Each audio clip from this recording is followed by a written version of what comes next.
Gamenya, game yang pertama, Echo versus Onyx di sini. Ya, Nicole nggak apa-apa. Katanya itu jadi kekuatannya Sans. Ya, yang penting Sans harus recall. Iya. Dia pede banget memang sih, itu nggak salah. Dan orange buff start dari Fanny-nya. Sementara hal yang berbeda daripada Calvizi ya, tapi di area bawah Sanford dipress oleh seorang Butch. Ini salah satu XP laner favorit aku sih. Ya, dia Yang mana jadi nih? terkuat sekarang. Butch dong. Oh, Butch ya. Iya. Dia tuh sebenarnya jarang kena spotlight tapi selalu bisa stepping up di waktu yang dibutuhkan sama Onyx dan Sanji. Sama dengan Sans kali ini bakal coba untuk menukar saja damage yang diberikan di area early-nya. Dan Sans gak mau kasih laning yang terlalu bebas ke arah pemain-pemain Echo. Buset, pokingannya sakit banget ini. Sansnya kena 2 damage ya dari KJ dan juga Pars ya. Dan membahas soal Little Wonder, sekarang kebanyakan mid lane dan roamernya yang kontesnya. Iya, betul. Karena memang mahal ya bisa kalau memang red tree-nya dipakai di Little Wonder dan kelihatan terpantau, terspot. Itu pasti nyebrang tuh junglernya musuh buat ngambil punya kita. Ya buat ngekontes ya. Dan cewek kali ini masih berfokus ngebawa Cloud. Tentunya butuh beberapa item. Butuh pasif juga sebenarnya dari seorang Cloud. Golden Staff dan juga Diamond Hunter Sword biasanya yang akan dikumpulkan terlebih dahulu oleh cewek. Ricky Boy udah ngebuka satu buah Tyrant Revenge masuk ke area turretnya dan di follow up dengan adanya Kairi. Kali ini turretnya memang connect ke arah seorang Benny Cutie, namun ternyata masih bisa ditahan. Masih bisa di backup dengan sangat amat baik, tapi Kairi hampir banget, tipis banget. Ya, tadi hit turretnya udah kelempar soalnya kan. Iya. Jadi dia steel cable jauh, reset damage-nya doang.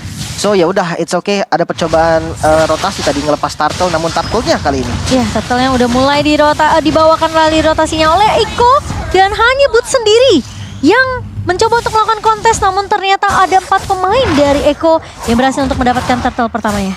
Oke, purple buff coba untuk diambil kali ini. Untuk retribution harusnya masih ada, namun ditarik Kairi. Masih bisa untuk mendapatkan purple buff-nya dan masih bisa untuk mundur. Keyboy sekarang yang coba dikejar, flicker mau tidak mau harus dibuang dan bakal bisa di reset lagi pastinya untuk keduanya. Itu cukup menakutkan ya karena dia kena stun Curse of Crow dari seorang Sanji, dari Farsia dan Kairi. Selamat untuk yang kedua kalinya di posisi yang benar-benar tipis banget darahnya Kairi. Iya.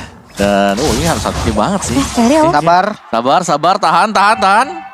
Ya, oke. Udah saya yang deg-degan loh. Dia yang main, saya yang deg-degan loh. Lihat darahnya sekarat banget. Nggak mungkin kan ntar kill fitnya tiba-tiba di atas gitu kan. Kaget, saya tuh kaget. Oh. Aduh. Dan purple buff buat Onyx ini masih aman ya tadi. Karena begitu melihat Kairi berhasil untuk mendapatkan purple buff-nya dari Keyboy, Sansnya langsung kejagain dulu buat purple buff bagi Onyx. Dan ya ada Furious Hammer buat Kairi jadi main penetration dan Molten Essence. Akhirnya ada ya memang guna kalau buat Lancelot. Iya. Tambahan HP. Lumayan banget Di early ya, plus 500. Dan untuk itemnya Sans dia langsung ke arah Enchanted Talisman tadi Om ya. Karena dia tahu dia harus bermain early. Ya.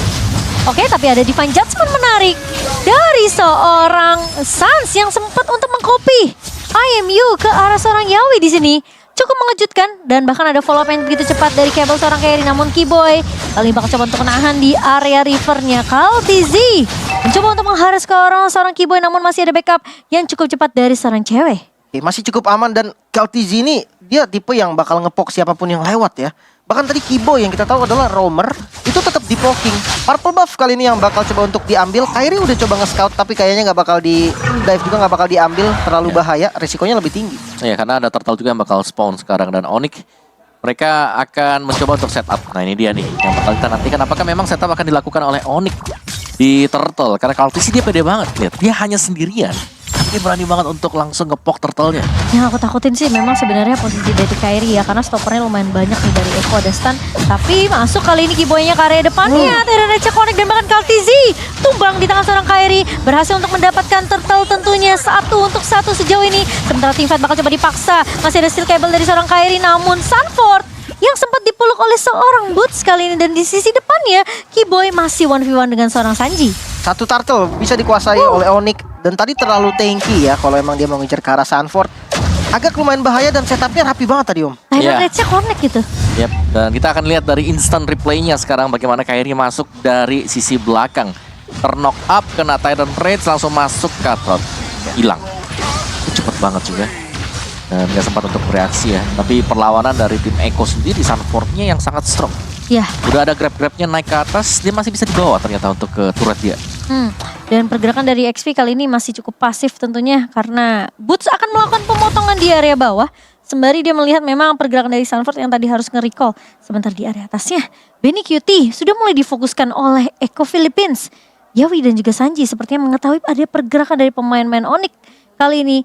Namun apakah dari Sans mencoba untuk mengcopy ke arah seorang Yawi kali ditarik dengan satu body fan judgment. Ceweknya memang hilang, tapi Keyboy dan juga Sans kali ini langsung mengambil langkah 1000 untuk kabur dari kejaran pemain-pemain Echo Philippines. Miskalkulasi sepertinya, mungkin yang dihitung hanya ada 2 di sana ya, Kaja dan Kari. Ternyata ada Parsha juga yang ready untuk ngasih follow up dan ceweknya tidak terselamatkan lagi. Bahkan udah pakai flicker loh tadi Keyboy sama Sans buat nge-save tadi Om.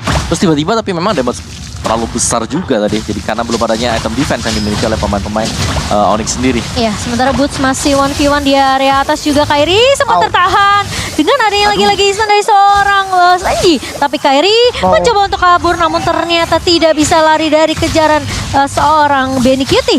Dan pemain-pemain dari Onyx mereka pukul mundur, dipaksa tim fightnya di area atas. Kali 4 pemain dari Echo Philippines sudah mulai terlihat menutup kesempatan celah yang begitu banyak sebenarnya untuk cewek mendapatkan farmingannya. Dan bahkan kita ngeliat juga itu last hit dari Benny QT, benar-benar yang ngebuat tentunya Kairi nggak bisa selamat. Ya dan turtle-nya harus dilepas, sudah nggak bisa lagi di fight. Kairinya tadi tumbang dan ya 2 kali turtle diamankan oleh Echo. Untuk goldnya sekarang berbeda 1000 nih Om. Ya tapi gak terlalu jauh-jauh banget sih untuk goldnya. Dan mungkin ini agak sedikit rugi ya untuk Onyx, apalagi mereka punya Fanny. Dan Fanny-nya berulang kali ketika lagi pengen dapetin kill, ini bisa ditahan ternyata. Iya, dan sebenarnya memang cukup berani juga mengambil Fanny di posisi yang kita tahu ada Kaja di tangan seorang Yawi. Dan sekarang kalau ngelihat memang inisiasi lagi yang dibuka oleh seorang Yawi. Keyboy namun yang tertangkap, namun Keyboy masih cukup tanky. Cutthroat connect ke arah seorang Benny QT. Namun Benny QT bakal coba dipotong oleh seorang Boots. Kaltizi mencoba untuk membackup namun Boots terjebak di 3 pemain dari pemain-pemain Echo. Tidak mau terlalu over ke arah seorang Boots, tapi mereka mencoba untuk mengejar ke arah target yang lebih squeezy yaitu seorang Sans. Dan Keyboy harus mundur untuk menyelamatkan seorang Sans, namun ternyata agak sedikit terlambat karena terkena Federal Strike dari seorang Sanji. Ya, yang ngeri dari Echo ya tadi, kalau kita lihat tim fight mereka, Sanford masih ada di bawah. Mereka gak lengkap tadi dan ternyata mereka bisa mukul mundur pemain-pemain Onyx, bahkan Sans harus tumbang. Ya menjadi korban pastinya. Dan sebenarnya udah bagus tadi, komit banget dari Onyx. Bahkan Kairi kita tahu langsung masuk ke Cutthroat, dia ngurangin darah, di belakangnya ada Boots juga yang ngejepit. Tapi yang jadi masalah tadi bisa dihindarin, flicker semua kan, flicker dan akhirnya nggak ada efek apapun dari potongannya Boots di belakang. Punishmentnya malah ke arah Sans. Iya. Dan ngelihat ya dari Yawi yang sekarang udah mulai bisa narik siapa aja. Dan posisi dari Keyboy sekarang kayaknya harus mulai respect dengan physical damage yang dimiliki sama Echo. Karena kalau Yawi pun narik ke arah seorang Keyboy tapi bisa langsung ditumbangin dengan adanya pasif dari seorang Kari juga. Ini tank-tank killer yang mungkin bisa dibilang bakal ngegendong game buat Echo sih bahaya banget buat Onyx. Karena posisinya mereka nggak akan punya satu tank yang benar-benar bisa nahan damage di depan. Kecuali ada Boots yang join team fight. Ya, itu pun Boots bisa rontok sama Kari. Iya. Nggak apa-apa, pancing dimakan aja salah satu. Siapapun itu, entah Boots, entah itu Keyboy. Yang penting Kairinya ini bisa masuk dengan bebas. Karena pertukarannya memang harus seperti itu. Nggak ada yang ditarik, Kairi nggak bakal bisa masuk. Itu udah jelas. Nah kalau ada satu yang ditarik, untuk diselamatinnya tuh masih ada chance daripada Kairi yang kena tarik, nggak bakal bisa diselamatin takutnya. Nah, dan 2 turret sudah diamankan oleh Echo Philippines kali ini. Sementara Lord sudah mulai dipoke. Lord di menit yang ke-9. Lord yang pertama. Lord yang masih bisa harusnya untuk di secure oleh siapapun dari kedua belah tim kali ini. Tapi Yawi conceal langsung menarik ke arah seorang Sans yang lagi sendirian ternyata. Dan bahkan flicker yang begitu baik dari seorang Yawi. 4 melawan 5 kali ini Kairi mencoba untuk mendapatkan trade-nya, namun ternyata agak sedikit sulit karena Sanford juga udah mulai meninggalkan laning bawahnya. Tapi Yawi gak punya divine judgment, langsung dipanis begitu saja. Boots masuk ke area depan dengan satu buah split. Belum tahu mau nge-grab ke arah siapa. Tapi satu buah Federal Attack dibuka oleh seorang Sanji. Lebih mensecure posisi dari pemain-pemain Onyx untuk gak bisa melakukan kontes. Tapi tentunya Lord masih bisa ditahan kali ini. Cewek masuk, blazing duet ke arah belakang dan Kairi berhasil untuk mendapatkan Lordnya. Sementara di sisi lain Benny QT mencoba untuk mendapatkan trade ke arah Keyboy. Cewek terjebak, tentunya tidak bisa mundur dengan satu buah Battle Mirror Image karena sudah dipakai untuk escape. Pemain-pemain dari Onyx berhasil untuk mendapatkan satu Lord, tapi harus kehilangan 3 pemain. Ya dapetin satu Lord yang lumayan mahal karena kali ini spawn Lordnya juga kebetulan bisa bareng ya dengan teman-teman yang lain. Namun purple buff seperti harus direlakan. Mau nggak mau nih Fanny dari Kairinya harus main split dulu sebentar Om. Iya setuju, apalagi dengan Lord yang sudah berjalan dengan super minion yang bisa diantarkan juga. Dan tadi Benny QT momen dia selalu kita melihat ya, Marksman bermain sebagai Benny gitu loh. Iya, Dia iya, muncul terakhir, pahlawan, penyelamat buat Eko tadi. Dapetin 2 tadi. Ngeflank juga kan. Ngeflank bagus dia, banget. Udah betul. kedetek sama sekali.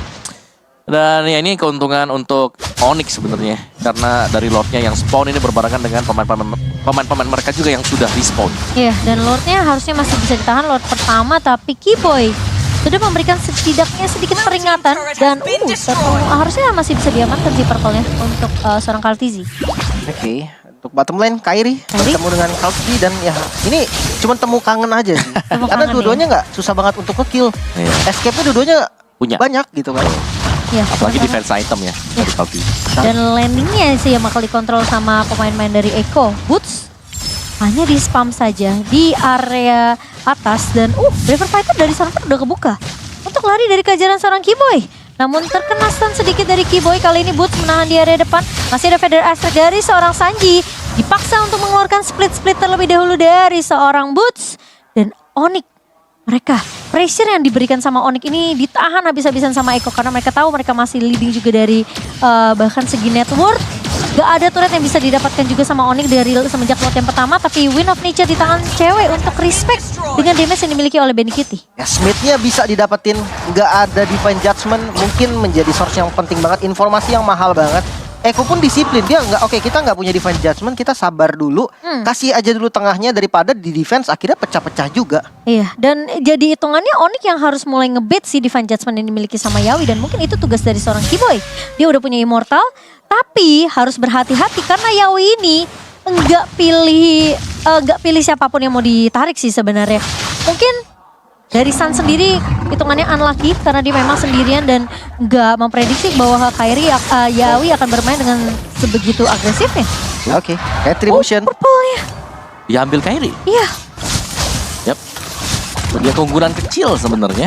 Tapi dengan penggunaan sama-sama Retribution berarti untuk Lord yang kedua ini akan menjadi adu konsisten siapa yang bisa men-zoning out lawannya, dan positioning dari pemain Onyx sudah lebih siap dibandingkan dengan Eko. Dia mulai menguasai lini bawah juga dan konsil bahkan sudah digunakan masuk kali ini Sans dengan Divine Judgment curian. Follow up damage yang cukup, shutdown Sanford hilang. Keyboy juga balik langsung ditarik kali ini dari bagian belakang Sanjinya. Free hit banget dengan Vitrai Strike masih bisa mundur. Sans masih selamat. Tapi masih ada Winter coba untuk bertahan terus ya bis dan bisa untuk ditumbangkan. Sans harus hilang. Tapi Kaltizi terjebak di area depan kali ini mencoba untuk menculik satu pemain, namun dia harus menjadi trade. Dua pemain hilang kali ini. Sans memang tumbang, tapi setidaknya cewek datang dan menggunakan Blazing Duetnya di waktu yang tepat. Karena kalau dia nggak Blazing Duet ke belakang, itu pasti posisi dari pemain Onyx dua-duanya bakal hilang. Karena Benny itu udah siap banget sebenarnya untuk ketika immortality dari seorang Keyboy itu pecah, dia mau coba haras. Tapi karena dia tahu Kaltizi mau motong, dia bakal coba untuk menjaga posisinya di belakang karena ada posisi dari seorang cewek juga. Wow. Dan sejauh ini kita akan melihat instant replay terlebih dahulu. Ya, ini dari instant replay di mana ada 2 Divine Judgment ya. Dibuka oleh Sans tadi pertama kali dan berhasil untuk menemukan Sanford dengan instant. Dan itu yang membuat Eko mereka gak punya lini depan. Namun memang ada Kaltizi. Tapi Kaltizi pun tumbang ketika Kairi bisa datang. Jadi follow up damage yang dijalankan oleh Onyx tadi itu berjalan dengan mulus sesuai dengan rencana mereka. Lumayan deg-degan sih sebenarnya. Dan Lord kali ini berhasil untuk diamankan oleh Onyx dan Eko. Mereka sekarang berada di posisi yang lumayan tertekan. Dengan lagi-lagi karena mereka cuma nungguin satu buah Divine Judgment dari Yaoi. Dan cuma Keyboy. Masalahnya tadi Keyboy masih punya immortality, masih bisa mundur. Tapi kalau keculik lagi sekarang, kemungkinan ya seperti yang Lim bilang, ini harus ada threat setidaknya dari Onyx. Ya, Mereka dan bisa hilang Keyboy, mereka harus dapetin threat entah itu mungkin ke arah Sanji atau ke arah Yaoi-nya sendiri. mungkin yang jadi masalah utama ya untuk Eko sendiri, Sans ini bisa ngambil Divine Judgment. Dan itu bisa jadi inisiator juga. Iya. Itu yang harus dipikirin. Tapi masalahnya siapa yang mulai duluan? Karena kelihatan follow up-nya kalau agak sedikit kecepatan pun agak sedikit sayang kalau dari Onyx sendiri ya. Mereka harus benar-benar memperhitungkan kapan Kairi ini masuk. Tapi ternyata di Winter Tranjan oleh seorang Sans gak punya satu buah Divine Judgment dan Flicker bahkan digunakan oleh seorang Yawi. Namun Lord yang akan langsung di-clear dengan cukup cepat oleh Iko. Sementara dari Onyx, mereka mencoba untuk memberikan fight pressure di area mid-nya. Namun ternyata Sans sempat nge-copy ke arah River Fighter. Kaltizi coba untuk menghalau dengan satu buah Thornrose, tapi ternyata Flicker maju. Boots mencoba untuk mengejar ke arah seorang Kaltizi. Kaltizi. Dan bahkan langsung di-grab begitu saja, Kaltizinya hilang. Namun ada Sanford di depan mata, kali ini cewek pun mulai datang untuk memberikan backup. Dan satu pemain berhasil diculik oleh Onyx. Gila, Sans ngedot Divine Judgment dengan Winter. Dia ngebuang source besar banget. Flicker, Divine Judgment bahkan kali ini masuk mungkin dari Kiboy. Masih menunggu timing yang tepat, fokus terhadap objektif dan lebih memilih untuk mundur. Satu tarikan berhasil, Boots bakal menjadi korban. Ya. Wow. Ini waktunya untuk Onyx, mereka harus melakukan reset. Mereka sudah nge-push sedemikian lama, mereka jangan terlalu overstay di depan base dari Echo. Dan ya dengan tumbangnya Boots juga ada waktu untuk reset sambil menunggu Boots untuk kembali respawn. Dan dari in-game equipmentnya sekarang Wind of Nature ada di Karya. Jadi ini adalah duel dari kedua marksman kita. Dan item dari cewek jadi cukup cepat sekarang. Full item sudah dipegang oleh dia. Dan ini pertanda memang dari Onyx mereka udah punya damage yang sangat-sangat cukup sekali. Tapi mereka nggak boleh kecolongan. Ingat ada Divine Judgment yang dipegang oleh Yawi. Dan yang kedua adalah sudah adanya fleeting time yang membuat Divine Judgment-nya ini kalkulasi waktunya harus bisa dihitung oleh Onyx karena lebih cepat lagi. Iya, tapi kali ini sepertinya Konsil. Eko mereka bakal coba untuk mencari pemain-pemain dari Onyx. Konsil memang sudah dibuka namun nggak bisa ngedapetin siapapun. Sementara Boots bakal coba untuk buka vision terlebih dahulu, buka map untuk memberikan informasi ke arah pemain-pemain dari Onyx. Lord yang ketiga ini yang harus bisa dikontes oleh kedua belah tim. Dan bahkan Onyx mereka punya keunggulan karena mereka udah pecahin turret base di area atas. Jadi seharusnya dengan pressure yang bisa dilakukan juga oleh Kairi dengan splitnya di area atas ini kemungkinan besar masih bisa dilakukan oleh Onyx. Tapi sudah lihat Lordnya setengah HP kali ini, setengah bar. Dan Kiboy berada di garda depan kali ini bakal coba ditarik karena dia harus buka satu buah Divine Judgment-nya biar Kairi bisa masuk kali ini. Dengan satu buah Federal Strike tapi Sanford sudah mulai dipeluk oleh seorang Boots. Cewek mencoba untuk membantu tapi di sisi lain Yawi dan juga pemain-pemain dari Onyx lainnya mereka mau coba untuk paksain divide-nya. Onyx berhasil dapetin Lord-nya tapi Boots di sisi belakang bakal Boots. coba diharas begitu Wow. saja. Benny Cutie hilang di tangan seorang Sans. Boots-nya nggak tumbang dan bahkan 3 pemain dari Echo Filipina yang hilang begitu saja. Onyx mereka berhasil untuk mendapatkan momentum dan team fight yang begitu gila sih untuk Onyx karena mau nggak mau mereka harus maksain Divine Judgment keluar, Boots-nya nahan di area depan. Oke, Onyx mulai mendominasi kali ini menyisakan 2 member saja. Satu lagi yang bisa ditumbangkan menyisakan Sanji sendiri. Base-nya